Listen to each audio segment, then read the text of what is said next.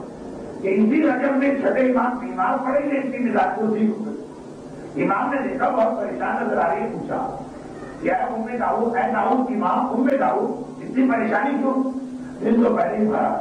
سوال کیا آنکھوں سے آنسو جائے، بڑا میرا بیٹا ایسے ظالم کے چنگر میں گرفتار ہوا، جہاں سے کوئی بچے نہیں آئے۔ ایک ایسا مسئلہ نہیں ہے کہ امید ہو کہ شاید مقدمہ چلے اور پھر اصول نکل آئے تو واپس کر دیا جائے، ایسے کہ قید سے گیا کہ واپس آنے کا سوال نہیں۔ امام نے کہا اے داؤد کی ماں ایک بڑا مشکل عمل ہے، 3 دن روزہ رکھنا ہو، میں تمہیں بتاتا ہوں اگر یہ عمل تم کر سکو اپنی اولاد سے تو ہمارا کیا رسول اللہ آ کر تمہارے مسئلے کو حل کرے، لیکن یہ نہیں کہ تمہارا مسئلہ حل، ہمارا جب رسول خدا خود آ کر تمہارے مسئلے کو حل کرے۔ کہا مولا بیٹے کی تو ایسی دل کو لگی کہ میں مر جانے کو تیار، بتائیے کیا عمل مشکل ترین صحیح میں کر دوں، میں کر دوں۔ امام نے کہا 3 دن روزہ اور پھر یہ خدا دعا پڑھنا تو فضل عوام مفاتیح الجنان کوئی بھی کتاب دے ملے رجب کے اعمال میں ہیڈنگ ملے گی عمل امید ہو، ہے بہت مشکل ہوگا اور ہونا بھی چاہیے۔ نزلے کا علاج کچھ اور ہوگا اور ہارٹ کا بائی پاس کچھ اور ہوگا، دونوں کی دوا ایسی تو نہیں ہو سکتی۔ تو یہ اتنا مشکل عمل ہے جہاں اولاد کی جان خطرے یا ایمان خطرے، مشکل تو ہو امید داؤد سے اسی رجب کی 13، 14، 15 کو انہوں نے عمل کیا۔ ایک ہفتہ گزرا بارش سے نہیں، ایک مرتبہ گھوڑے دوڑاتے ہوئے ان کے بیٹے داؤد گھر میں داخل ہوئے اور کہا مادر گرامی میں آ گئے، ماں حیران و پریشان کیسے آ گئے؟ کہا کہ میں پہلے اور روزانہ دیکھ رہا تھا جو میرے ساتھی دائیں بائیں روزانہ دی جائے گا،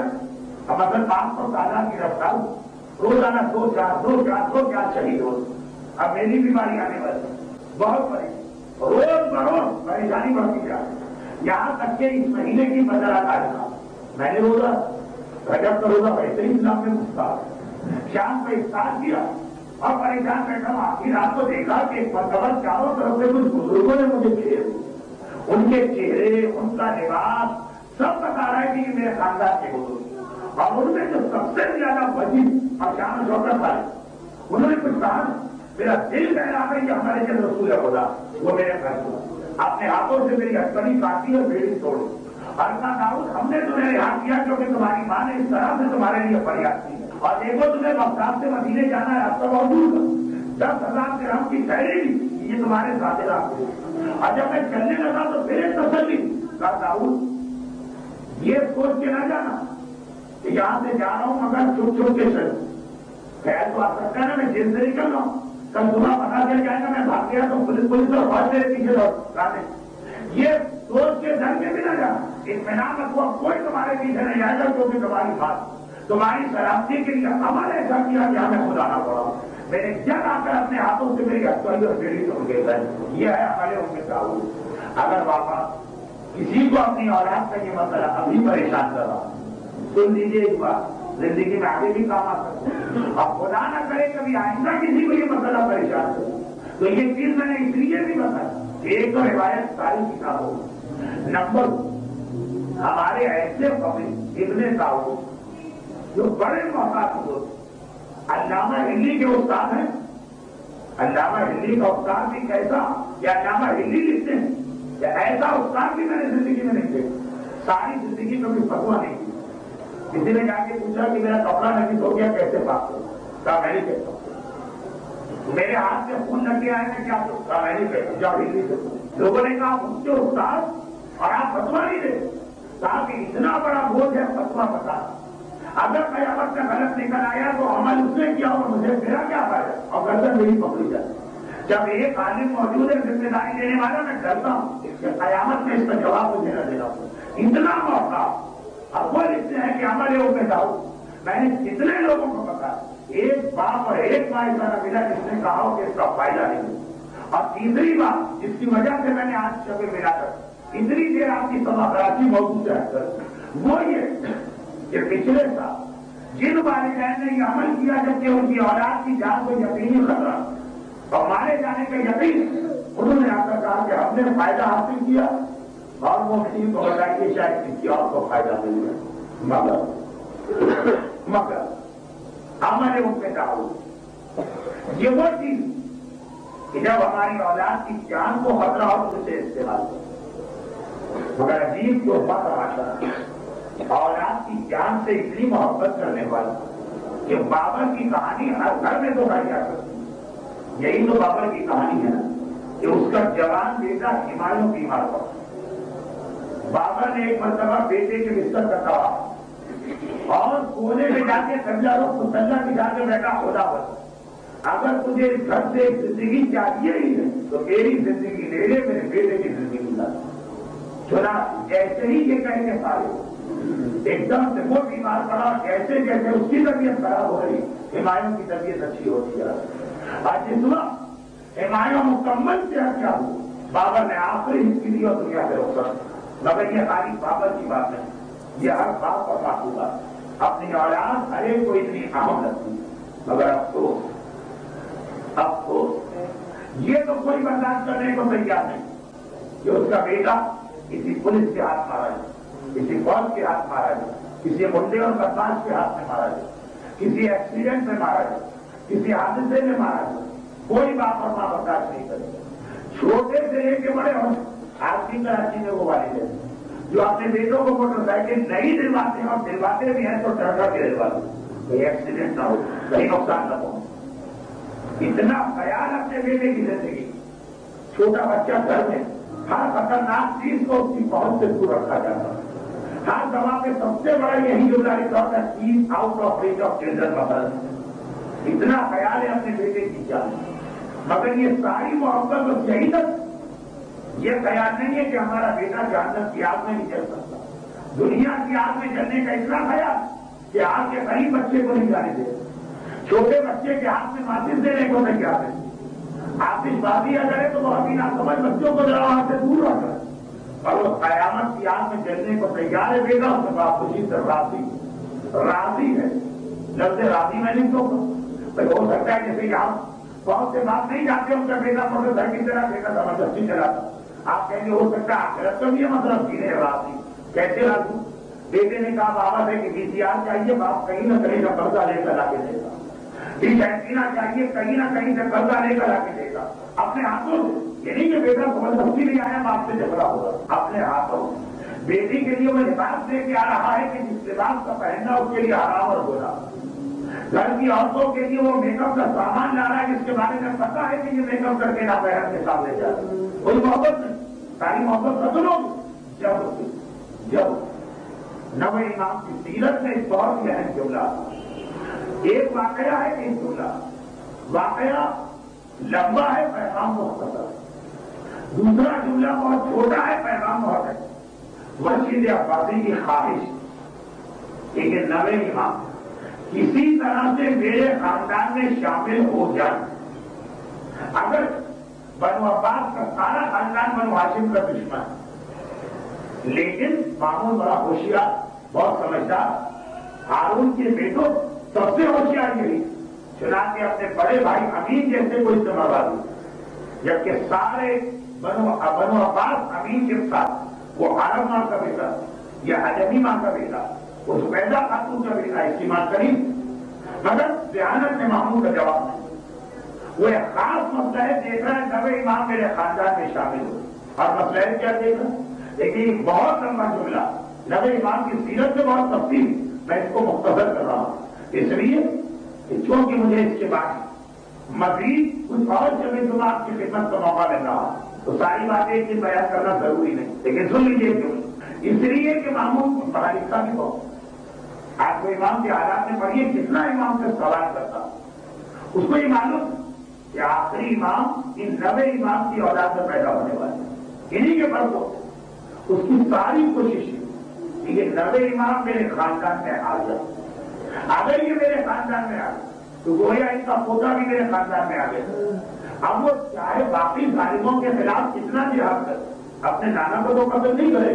تو اپنے ذہن سے سوچ رہا ہوں کہ کسی طرح سے امام زمانہ میری اولاد میں پیدا ہو تاکہ مجھے فیور ملے، میری حکومت محفوظ ہو، یہ اس کا ایک خیال، چنانچہ اس کے پورے اپنے خاندان سے اس نے مقابلہ کیا اور اپنی بیٹی ام الفضل کی شادی آپ نوے امام سے کرو، فقط ہی سوچا کہ اسی طرح اولاد میری بیٹی کے یہاں ہو اور میں نانا بنوں اس امام زمانہ، یہ اس کی پوری کوشش ہے، اور اس کے لیے اس نے شادی، لیکن خالی شادی کرنا تو کافی نہیں، اس لیے کہ اگر شادی کرنے کے بعد اب وہ یا ایسا بھی ہو سکتا کہ نوے امام خود میری بیٹی کو میرے خلاف کر دے اور اپنے رنگ میں ڈال دے، تو ذرا ڈبل مخالف میرے ہو، میرا داماد بھی میرا مخالف، میری بیٹی، اب شادی کرنے کے چاہ کہ نوے امام کو اپنے رنگ رکھی جائے، کیونکہ ایک نقطے کی بات اسے معلوم تھی تو ہم بھول گئے کہ اولاد ہمیشہ اپنے باپ اور ماں کا اثر دیتی، کسی طرح نوے امام کو اپنے گھر میں شامل کرو تاکہ امام زمانہ ہمارے ساتھ آ، اور اپنے گھر میں بھی شامل کر کے اپنے رنگ میں رنگ ان کو ہمارے جیسے بن جائے تاکہ امام زمانہ کی ایسا ہی کرے، یہ دو کی کوشش ہے، اور دونوں کے لیے اس نے قدم اٹھایا، پہلی کوشش کے لیے کیا قدم اٹھایا کہ اپنی سگی پہ جو ان راضی نہیں ہے اس رشتے اس کی شادی نوے امام سے کرو، اور پھر خالی شادی نہیں کی، اس کے بعد دیکھو تمام کتابوں میں حصہ لکھا کہ اس نے نوے امام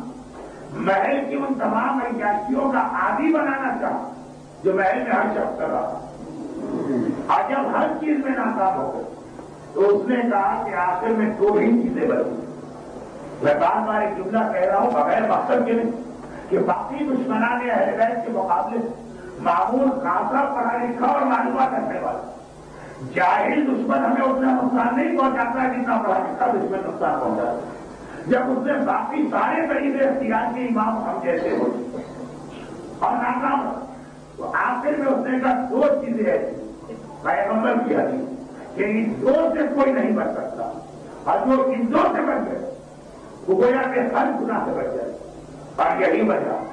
کہ دجال بھی جب آئے گا تو یہی دو گناہ لے کے آئے، یہ آخری چیز ہے، اگر یہ آخری ہتھیار ہے شیطان،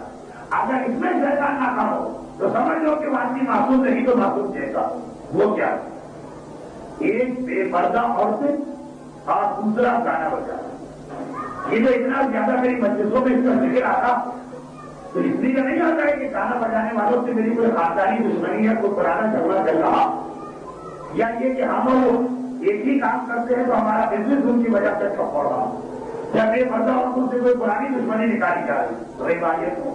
بے پردگی اور میوزک کی اتنے مختلف نقصانات بتائے گئے کہ اس کی وجہ سے بار بار یہ موضوع بیچ میں لانے پڑے جا۔ اب دیکھیے ماموں، تمام تاریخوں میں پڑھ لیجیے گا، آج تو امام کی ولادت کی رات ہے تو چھٹی کریں خالی بیٹھے، کوئی ملے دیکھنے کے بدلے کل کا بھی امام کی سیرت پڑھ لی، ہر سیرت میں ہی واقعہ ہے۔ اور اس سے پہلے یہ دو جملے ملتے ہیں کہ پہلے تو معمول باقی سارے گناہوں کے ذریعے جب امام کو اپنے محل میں رکھ کر اپنے انداز میں رکھنا چاہ محل میں رکھ کر اپنے انداز میں رکھنا چاہ جب ناکام ہو تو کہا بس آخری یہ چیز، اور جب آخری چیز میں ناکام ہوا پھر امام کو بھجوا دیا پڑے، یعنی وہ بھی سمجھ گیا کوئی چیز نہیں ہوگا۔ اور یہی دو چیزیں شیطان کا آخری ہتھیار ہے، اگر اس میں شیطان ناکام تو وہ سونے سے ہاتھ اٹھا دیتا، پیچھے پڑا رہتا ہے کہ مایوس ہو جاتا ہے کہ اب یہ میرے ہاتھ میں نہیں پھنسے۔ اور جیسا میں نے کہا دجال بھی جب آئے گا تو یہی دو ہتھیار لے کے آئے، کہ یہی آخری چیز وہ کیا، بے پردگی اور میوزک۔ وہ کہتے ہیں جب معمول مایوس ہو، یہ جملہ میں پڑھ رہا ہوں بہار الانوار کا، اس کا بھی اردو ترجمہ ہو چکا ہے، منتہا الاعمال کا، اس کا بھی اردو ترجمہ ہو چکا ہے۔ جب معمول مایوس ہو تو آخری حربے کے طور پہ اس نے اپنے محل ایک فنکشن اور اس فنکشن کی خصوصیت کی کہ پہلے تو اس نے محل کے دروازے سے اندر کے حال دونوں طرف بے پردہ عورتوں کو پھیلا دیا اور کہا کہ جب امام آئیں گے تو ان کے چاروں طرف پھیلے گا اور کچھ نہیں، خالی موجود بے پردہ عورت کا وجود ہی پورے ماحول کو ایسا کثافت اور نجاست والا ماحول بنا دے گا۔ تمہیں اور کچھ نہیں کرنا، خالی وہاں بیٹھنا۔ جو بعض حکمہ کا فتویٰ کہ بے پردہ عورت کے ساتھ ایک اجتماع میں رہنا کے خلاف نہیں، حرام تو نہیں تھا، چاہے آپ کو نقصان ضرور پہنچے، لیکن واقعہ اسی تمام روایتوں میں ہے کہ نہیں کہ جب دجال آئے تو آگے آگے اس کے بے پردہ عورتیں چل رہی ہوں، آگے آگے بے پردہ عورتیں چل رہی ہوں اور وہ کچھ اور نہیں کریں گے، خالی چل رہی ہوں۔ اور جب سفیانی آئے گا امام زمانہ کے دور میں، اس کا ساتھ 70,000 بے پردہ عورتیں تھے، یہ بار بار لفظ آ رہے جو وجہ ہے نا، اچھا کام تمہارا صرف ایک کام ماحول سارا بے پردگی کا بنا ہے، اس کے پیچھے امام کو بلایا جائے۔ اور آخر میں جہاں امام کی نشست ایک آدمی جس کا نام بھی ہے مخارج نیم خیر الف ر خا، کہا کہ تم اپنا ہارمونیم اور وائلن اور پیانو جو بھی ہو لے کے بیٹھ جاؤ، جیسے ہی امام یہاں تک آئے تو ڈانس تم شروع کر دینا، کیا وہ ریرا پی جو کچھ بھی ہوتی ہے باہر شروع کر دینا۔ یہ آخری ہتھیار تھا جو کہ اس واقعے کا آخری جملہ پہلے پڑھو، جب جہاں ناکامی ہو اگلے دن معمول نے امام سے کہا واپس پکڑے چلے، یعنی ہار شکست مان۔ پہلے شراب کی کوشش کی تھی معاذ اللہ، ناکام ہو گیا، اس کا حوصلہ پس گئی۔ پہلے اس نے حرام کھلانے کی کوشش کی، ناکام ہو گیا، اس کا حوصلہ پس گئی۔ پہلے کوشش کی کہ معاذ اللہ امام کی نماز پڑھا ہو، رات کے 2 بجے تک بیٹھنے امام سے ڈسکشن کے رات کو سوئیں گے تو آپ نہیں پڑھی، ناکام ہو گیا، حوصلہ پس نہیں ہو۔ لیکن جب بے پردگی اور میوزک کے ذریعے بھی دیکھا کہ نتیجہ ہے تاکہ آپ دجال جب آئے تو 2 چیزیں اس کی سواری میں آگے ہوں گے، اسے جو کرنا ہے وہ بعد میں کرے، پہلے 2 چیز میوزک جب بجائے گا بے پردہ اور خود چلائے، ان کا اور کوئی کام نہیں، میوزک سے ہمیں گمراہ نہیں کرے، میوزک کے ساتھ کیا آواز نہیں آئے گی کہ نماز چھوڑ دو اور شراب کی، کچھ خالی میوزک کا بجے، خالی بے پردہ عورت کا ہو۔ اور نبی امام کی سیرت میں یہ دنیا یہ اس نے ساری ٹریننگ کر چنانچہ پھر امام کو بلایا اور بلایا کس حوالے کہ آج غسل کا دل جاتا ہے اپنے داماد کی دعوت پر، جو پچھلے چھٹے جمعہ میں بات کر رہا، بلایا یہ نہیں کہ میوزک کی محفل، بلایا اس لیے نہیں کہ بے پردہ عورتوں کا مقابلہ غسل ہے کہ جیسے بنگلور میں احتجاج ہوگا، نہیں، آج غسل داماد کی دعوت کر رہے تو رشتے دار کتنے ہی لوگ آج شادی بچے کی سالگرہ 22 رجب کی وہ نیاز کے جس سے امام راضی نہیں، اور اس قسم کی چیزوں کے نام پہ بلاتے ہیں دوسروں اور بلا کے ماحول یہ رکھتے ہیں۔ تو معمول نے بھی کوئی حرام کے نام پہ نہیں بلایا، صلہ رحمی کے نام، خاندان کے فنکشن کے نام۔ اب دیکھیے بات نہیں ہے، خصوص دعوت کو بلائے تو احترام کا دعوت ہے جب امام جیسے ہی قدم رکھا امام کی گردن جھک گئی، نکاحی گھڑی پر نہ دائیں دیکھے نہ بائیں دیکھے، عورتوں سے کہا کہ تمہیں کرنا خالی تمہارا بے پردہ ہونا ہمارا مقصد ہے، لیکن امام آنکھیں بند کر کے آنکھیں نیچی کر کے چلے آگے سے جاتے ادھر جا کے بیٹھے، اس نے ایک مرتبہ اپنا تمبورا بجائے اور وہ تان چھیڑ شروع کر دی میوزک. تھوڑی دیر امام نے صبر اور اس کے بعد امام نے کہا ہے دشمن خدا، خدا تیرے ہاتھوں کو شل کر دے تو تو ایسی آواز بجا. ایک دم ہو گیا، موقع نہیں تھا ہم جا کے پوچھتا کہ میوزک کیوں بند ہوگی، ہم تو پھر بھی جا کے پوچھ لیتے بھائی میوزک کیوں بند ہوگی، لیکن موقع نہیں. جب امام چلے فوراً چلے، نہ کھایا نہ پیا نہ بات چیت. تو ایک مرتبہ وہ روزہ آئے اور اس کے بعد ساری زندگی اس کے ہاتھ پہ فارغ رہے، قابل نہ تھا کہ کبھی دوبارہ کسی کا انسٹرومنٹ دھویا جا سکتا. اور اگلے دن ماموں نے کہا مولا بس اب آپ اگلے چلے جائیے وہ بہتر. یہ دو آخری ہتھیار، جب یہ دو ہتھیار میں بھی کفر کو اور نفاق کو شکست ہو تو سمجھیے ہم جیت گئے وہ حال. لیکن افسوس یہ ہے کہ اکثر مومن باقی ساری چیزوں میں مقابلہ کرتے یا شکست کھا جاتے، اور شکست بھی کھاتے تو کیسی. اب آئیے نبی امام کی سیرت کا اصل جو وہ یہ کہ اصل خواہش یہ تھی کہ کسی کا گھر ہو، بیٹا میری مطلب کا پیدا، یہ خواہش تھی مانگوں کیوں اپنی بیٹی کی شادی کرا فقط اس لیے کہ امام زمانہ میری اولاد گھر ان کا اولاد ان کی ہو، لیکن اس کا انداز میرے مطلب کا. چنانچہ اس نے میوزک اور اپنی شادی کے ذریعے بھی اور اپنی بیٹی کے ذریعے بھی یہ طریقہ ہوا کہ نبی امام کی سیرت. اور اگر آپ کسی کے نہ سمجھے کہ میں اپنی بڑائی کر رہا ہوں تو یہ کہہ دوں کہ آپ کتابوں میں آپ کو سیرت کے یہ پہلو نہیں ملے. یہ میرے بزرگ اساتذہ اور بزرگ علماء کے استفادات ہے جو میں آپ کو پہنچا رہا ہوں. اور اصل جملہ کیا، یہ تو خیر ایک ضمنی بات تھی، اصل سازش تھی گھر ان کا ہو بیٹا میرے مطلب ہو. آج کیا ہو، آج دیکھیے دشمنان نے اہل بیت نے آج اپنی سازش بدلی. آج وہ ہمارے بیٹوں یورپ اور امریکہ لے جا کے گمراہ نہیں کرنا چاہتے. اب تو آپ کو پتا ہے نا ہر ایک کا ویزا بھی مشکل ہو گیا. آج سے 20 سال پہلے ایسا تھا کہ گھر چلو آؤ ہمارے پاس امریکہ میں امریکی بن، آؤ ہمارے پاس یورپ میں یورپی بن. آج انہوں نے اپنی سازش بدل دی اور آج وہ سازش کر دی ہے جو مامون نے نبی امام کے خلاف کی. اچھا یہ کیسے پتا چلا؟ کبھی کبھار دشمن کی زبان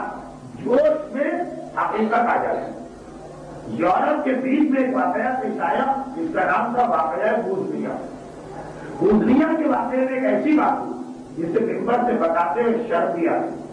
لیکن اس کے پیچھے اتنی بڑی سازش کہ اس کو چھپاتے ہوئے احساس خیانت بھی ہو رہا. اور خلاصہ یہ ہے میں جوش پر بات کر رہا ہوں کہ جب مدارس شروع ہوئے مسلمانوں تو اس میں ایک ظلم جو کہ وہ ساری عورتیں ان کے ساتھ پہلے حرام انجام دیا گیا فقط ان کے مسلمان ہونے کی ضرورت. اچھا دنیا میں جہاں ظالم و مظلوم کی لڑائی ہوتی بے گناہ عورتیں اس میں گرتی اور یہ ظلم تو ہوتا. اس کے بعد بڑی عجیب بات، وہ عجیب بات یہ کہ جب گناہ کے نتیجے میں یہ عورتیں حاملہ ہوں تو باقاعدہ ان عورتوں کو گناہ کے بعد پکڑ کے رکھا ہو اور اتنے مہینے تک رکھا ہے یا ایموشن یا مسکریج کا انکار لا اور پوری چیکنگ کی گئی جیسے پاکستان کی جیلوں میں آ کر کسی کو پھانسی کی سزا سنائی. تو اس کے بعد پہلا کام یہ کیا جاتا ہے کہ اس کے پیجامے یا شلوار میں سے کمر بند نکال دیا جائے. کیوں؟ کہیں یہ خودکشی نہ کرے. جس کو پھانسی کی سزا دی جاتی ہے اس سے ہر وہ چیز ہٹانی جاتی ہے جس سے وہ اپنے آپ کو مارا. تو یہاں پہلے ان عورتوں پہ ظلم ہوا، باقی دنیا میں کیا ہوا، ظلم کرنے کے بعد چھوڑ دیتے ہیں اور کو پکڑ کے رکھا اور پوری کوشش کی گئی کہ ان کے یہاں اولاد پیدا ہو جائے. کہیں بات تھی جو دنیا کی تاریخ میں آج تک کبھی نظر نہیں. پوچھا گیا ان ظالموں سب درندوں کیا آپ یہ کیا ہو رہا ہے؟ کہا کہ ہم چاہتے ہیں کہ اولاد زندہ ہو. بھائی کیوں چاہتے؟ صاحب ہماری خواہش کہ بوزنیا کی مسلمان عورت ہو اور اس کی گود میں ہمارا بچہ پلے اور ہمارا بچہ ہو. اب ہم اپنے بچوں اپنے یعنی پروان چڑھانا چاہتے ہیں. ہماری خواہش ہے مسلمان عورت کی گود میں ہمارا بچہ پروان ہے. یہ چھوٹا جملہ نہیں، یہ معمول کے ساتھ ہے. اب یہ طریقہ بدلتی. پہلے یہ تھا کہ گھر امریکہ لے جاؤ اور اس کو امریکی بناتا ہے. یہ تو بہت اس میں خرچہ بھی بہت ہوتا اور نقصان بھی ہوتا. اب پوری سازش آج مسلمانوں کے خلاف کیا کہ مسلمان عورت کی گود امریکہ والوں کا بچہ پروان ہو. آج گود مومنہ کی ہو اور پروان اس میں چڑھائی جائے کسی کافر. اور وہ کس طرح؟ وہ اسی طرح کہ ہمارے گھر میں رہنے والا بچہ ماں باپ کی بات کو کم سنتا، دن میں آدھا گھنٹہ ماں باپ سے بات کرتا، 12 گھنٹے وہ سنتے ہیں امریکہ کی زبان اور ٹی وی کی زبان. کیا اتنی دیر وہ آپ کے پاس رہتا؟ کتنی دیر وہ اسکول میں رہتا؟ کتنی دیر مسجد میں رہتا؟ اور کتنی دیر امریکن چینل اور انڈین چینل کے سامنے رہتا؟ وہ دیکھیے اب ان کی ساری کو ایک جملہ جو تھا بڑا اہم تھا، ہم اسے سرسری گزار کے پڑھ کہ اب ہم کافر بچے کو کافر اپنے گھر میں لے جا کے نہیں بنائیں. اب وہ مسلمان کی ہو، گھر مسلمان کا ہو، ماحول مسلمان کا ہوگا، بچہ ہماری مرضی سے پلے بڑھے. اور وہاں پوزریاں اس کے ذریعے پاکستان میں ڈشیٹینا اور کے ذریعے بالکل یہی ہو رہا. چنانچہ آپ کے بچے ان کو وہ لباس پسند نہیں آتا جو آپ پہنیں، انہیں وہ لباس پسند آتا ہے جو زی ٹی وی اور ڈشیٹینا میں دکھائے جاتا. انہیں وہ کھانے پسند نہیں آتے جو آپ گردن کو پکا کے دیں، انہیں وہ کھانے پسند آتے جو انہیں کھائے بھی نہیں لیکن خالی ٹی وی میں دے دیں. انہیں وہ ایٹیکیٹس اور محنت پسند نہیں آتی جو آپ کا طریقہ. مجھے یقین بڑوں میں سے کوئی بھی ہاتھ کرو کہ نمستے نہیں کہتا آپ کے بچے کہنے لگے. انہوں نے آپ کا طریقہ بھی دیکھا، انہیں وہ طریقہ بھی دیکھا. اختیار آپ کا طریقہ نہیں کیا گا، وہ طریقہ کیا. کوئی چیز ہو رہی ہے کہ بچہ ہمارا، ماحول ہمارا، والدین مسلمان، دوست مومنات بھی ہے، بچہ ویسا بن رہا ہے کہ جیسا یہ امریکہ چاہتا ہے، یہ انڈیا چاہتا ہے. لیکن جیسا کہ میں نے کہا یہ آج کا پیغام ہے، یہ پیغام ہے ماموں کے زمانے. اپنی بیٹی کی شان اس لیے کی کہ بیٹا بے شک نبی امام کا ہو لیکن تھا اس کا ہمارا، طریقہ اس کا ہمارا، پروان وہ ہمارے حساب سے کرو. اور اس کے لیے دو چیزیں وہ استعمال کر رہا ہے، بے پردگی کی فلم کی ہوتی. اگر آپ نبی امام کی سیرت کو ذرا بھی قابل احترام جانا تو اسی طرح سے بس یہ جملہ لے کے یاد ہوتی ہے کہ بے پردہ ہوتے ہیں امام نے توجہ نہیں دکھائی. اب میوزک کی آواز آئی، دشمن خدا خدا تیرے ہاتھ کو چل کرے گی کہیں امام کو. اتنی نفرت اگر ان دو چیزوں سے آپ لے کے گئے تو نبی امام کی ولادت کی رات میں آپ نے کچھ کر دیا اپنے امام. اور اگر آپ سنتے سب کچھ رہے کر کے نہ دکھایا سیرت کے نبی امام پہ عادت طریقہ وہی آپ کا جو انڈین ٹی وی اور امریکن کی شکینا چاہتا تو نبی امام کی ولادت کا حق ادا نہیں. یہ نوا امام وہ جس کا نام ہی خدا نے تقی رکھا. تقی دو معنی ہیں، آج میں دونوں معنی نہیں بتا، ایک معنی سے تقی تقوی سے نکلا. اس امام کا لقب ہے تقوی. میرا ایک سوال، اس امام سے پہلے 8 اور امام گزر چکے جن میں علی جیسا امام المتقین، حسین جیسا زاہد و حافظ، سجاد جیسا ساری زندگی بند کرنے والا. تقی کسی کا لقب نہیں تھا، تقی کا لقب. کیوں؟ وجہ کہ اس سے پہلے آج کے کسی امام اس طرح ماحول کے ذریعے معاملہ بگاڑنے کی کوشش نہیں کی. میرا مولانا مسجد میں نماز پڑھ رہا ہے، کسی نے علی کو نماز سے نہیں روکا. حسین اپنی عبادت سے ہے، کسی نے عبادت سے نہیں روکا، بلکہ ہمارے ساتھ سے بھی ایک رات عبادت کے لیے چاہیے، اس سے گلے چاہیے گا. سجاد ساری زندگی روکے اور سجدے کرتے رہے، کسی نے سجدے میں رکاوٹ نہیں کر. لیکن نوا امام کا اس لیے کہلوائے یہ تقویٰ زیادہ ایسا ہوا. نجف اور کربلا میں بیٹھ کے آپ نماز شب کے عادی بنے، وہ بات ہے لیکن بہت بڑی بات ہے. اور امریکہ اور برطانیہ میں بیٹھ کے آپ نماز فجر کے عادی بنے، وہ زیادہ بڑی بات ہے. دیکھا جاتا ہے کہ ماحول میں آپ نماز پڑھیں گے، آپ کی دائیں بائیں سب نمازی، وہاں بھی نماز بڑی بات. لیکن جہاں سب شرابی ہے وہاں پہ آپ نمازی بنے. اپنے ایران میں جا کے کوئی مومنہ حجاب کر لے وہ بھی بڑی بات. لیکن اگر اب اس پر برطانیہ کی سڑکوں میں وہ پورے حجاب اسلامی کے ساتھ جائے، ہم اس کو سلام عقیدت پیش کریں گے کہ آج یہ ہے حجاب. تو اگر کہ ہر معصوم کی سیرت دیکھتے مگر پہلے آپ معصوم ہیں، کسی کو اس طرح سے گناہوں کے ماحول کے ساتھ نہیں رکھا ہو. معذاللہ جو مامون نے کوشش کی، اور مامون نے کوشش کیوں کی یہ بھی بتا. اس لیے کہ نوا امام 8 سال میں امام بن گئے تو مامون یہ سوچا کہ یہ بچے ہیں، ان کو اپنے رنگ میں رنگا آباد. باقی اماموں میں تو آگے سوچ بھی نہیں سکتے، ان کی کموری سوچے. مگر کس طرح کے ماحول میں بیٹھ کر بھی امام کبھی تبلیغ دی، کبھی بددعا دی، کبھی گناہ کرو، تو ان کا لقب تقی خراب تھا. تو تقی کے ماننے والوں ایسا ہی مستقی بن کے تمہیں اپنے آپ کو دکھانا، جب تو اپنے امام میں تقی ادا ہو. اور یہ تقی وہ امام جس کے بارے میں 2 عجیب چیزیں ہمارے سامنے ہیں. ایک مرتبہ لوگوں نے اپنے امام سے کم بولا، آپ کا اتنا کم سے بیٹا اور آپ کہہ رہے ہیں دنیا سے جانے والا، یہ 8 سال کا بچہ آپ کے بعد امامت سنبھال لے؟ آپ نے امام کو جلا رہا، کہا تو میرے بیٹے کی 8 سال کی عمر پہ اعتراض کر رہا، کیا قرآن نے نہیں پڑھا؟ اگر عیسیٰ پیدا ہوتے ہی کہے کہ انی عبداللہ آتانی الکتاب وجعلنی نبیا، وہ کہوانے میں کہے میں نبی ہوں، تو تیرا بیٹا تقی و عیسیٰ سے افضل ہے، یہ کیسے ہمارے امامت کو نہیں؟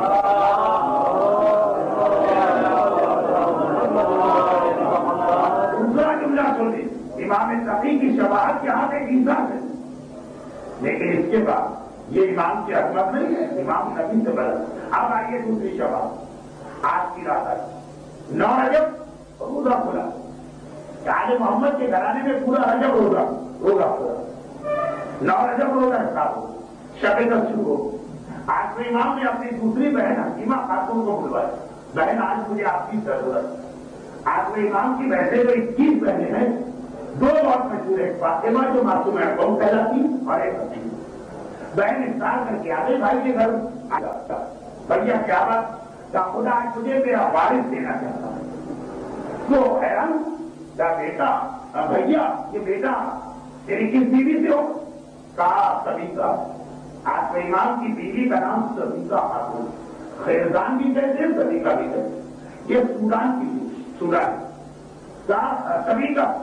حکیمہ خاتون کہی ہو پاکستان تو کہنا آج رات، اب مجھے تو اس میں کوئی آثار ہمیں نظر نہیں آ رہے۔ آج میں امام مسکرا، کہا کہ بہن حکیمہ ہم اہل بیت کا خیال عام آدمیوں میں نہ کرو، ہمارے یہاں پہلے سے کسی کو پتا بھی نہیں چلتا آمد کا، اور بچے کی ولادت ہمیشہ فجر کے وقت ہوتی ہے۔ اور یہ دیکھ لیجیے پورے کے پورے 12 اماموں کے حالات، بلکہ 14 معصوموں کے حالات، جو وقت مومنین کرام کے بستر پہ سونے کا وقت ہوتا وہ وقت ان کے امام کے دنیا میں آنے کا وقت ہوتا۔ حتیٰ ولادت تو ولادت جب ہمارے زمانے کا امام ظاہر ہوگا وہ بھی فجر کا وقت ہوگا، جب ہم لوگ بھی کام کے سو رہے ہوں گے، خدا نہ کرے۔ کہا کہ آج آپ فجر تک رہتے ہیں، بھائی کی خواہش اور بھتیجے کی خوشخبری سنی، حکیمہ خاتون کیسے نہ کہنا، یہاں تک کہ فجر کا وقت آیا، اور کیسے ہی فجر کا وقت آیا وہی واقعہ پیش آیا جو اس سے پہلے 10 خواتین نے گواہی دی۔ 10 خواتین، کون 10 خواتین؟ 8 اماموں کی ماں اور پیغمبر اور شہزادی کی ماں، ہر معصوم اور معصومہ کی ولادت سے پہلے